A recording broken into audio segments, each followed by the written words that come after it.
L'enregistrement qui va suivre est une lecture d'un article publié sur mon blog Moins c'est mieux, que vous pouvez retrouver à l'adresse moinsetmieux.com. La clé de la tolérance et de l'ouverture aux autres. Je vais commencer cette vidéo en vous racontant une anecdote personnelle. Rassurez-vous, ce ne sera pas très long. L'autre jour, mes deux fils faisaient de la pâte à modeler. Le grand a fabriqué un légume jaune et me l'a montré tout fier de lui. Je lui ai répondu « Oh, c'est joli, on dirait un ananas !» Ce à quoi il m'a répondu que c'était en fait un poivron jaune. Son petit frère a renchéri en disant que selon lui, c'était effectivement un ananas. Oui, il est encore à l'âge où maman a toujours raison. S'en est suivi une discussion entre les deux, qui aurait facilement pu virer à la bagarre. Était-ce un ananas ou un poivron jaune? Je m'attendais à devoir intervenir pour éviter que la conversation ne dégénère. Avec deux petits garçons autistes et hyperactifs, ça peut aller vite, croyez-moi. À ma grande surprise, je les ai entendus se mettre d'accord de la façon la plus simple et fluide qu'on puisse imaginer. Le grand a proposé à son petit frère « On va dire que pour moi c'est un poivron jaune et pour toi c'est un ananas, ok ?» Ce à quoi le petit a acquiescé. Ils ont ensuite poursuivi leur jeu, chacun nommant ce fruit légume jaune comme il le souhaitait, et l'autre comprenant parfaitement de quoi il s'agissait. Comme ça, tout simplement, en harmonie, sans tension. C'était beau. Pourquoi je vous raconte ça?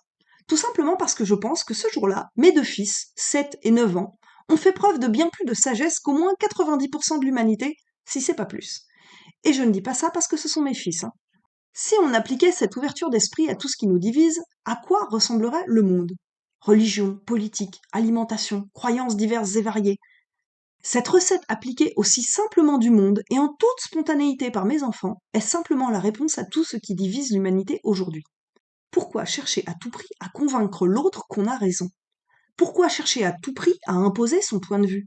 Pourquoi chercher à tout prix à décider qui a raison et qui a tort? Pourquoi est-ce qu'on ne pourrait pas chacun avoir raison, même si on ne dit pas la même chose? Pourquoi est-ce qu'on ne pourrait pas accepter la vérité de l'autre, même si elle diffère de la nôtre? Vouloir convaincre l'autre, c'est vouloir prendre le pouvoir sur lui, le manipuler, le contrôler, jusque dans ses pensées et croyances. Exprimer son point de vue est sain. Écouter le point de vue de l'autre est sain. Débattre pour savoir qui a raison entre les deux est une perte de temps, d'énergie, et le raccourci idéal pour baisser son taux vibratoire plus vite qu'il ne faut de temps pour le dire. Les énergies de confrontation, qu'elles se concrétisent par une guerre, un combat de rue ou un débat sans fin sur Internet ponctué de points Godwin et d'ad hominem, ne sont plus les bienvenus sur Terre aujourd'hui. Gaïa ascensionne. Si on veut pouvoir la suivre, nous devons immédiatement cesser toute forme de confrontation. L'énergie de la confrontation n'est pas compatible avec l'accès à la 5e dimension. Et c'est là que la Terre se rend. Vous voulez rester en vie sur Terre encore quelque temps? Arrêtez de vous battre avec les autres, autant physiquement que par le biais d'une discussion.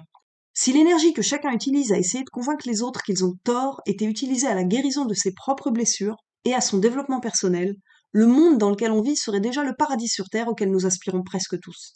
En résumé et pour conclure, la prochaine fois que dans une conversation vous serez tenté d'argumenter pour dire que vous avez raison, ou si à l'inverse vous sentez que votre interlocuteur cherche à vous faire changer d'avis, demandez-vous à quel point c'est important de savoir si votre morceau de pâte à modeler est un ananas ou un poivron jaune. Franchement, tout le monde s'en fout. Ce qui compte, c'est de s'amuser ensemble.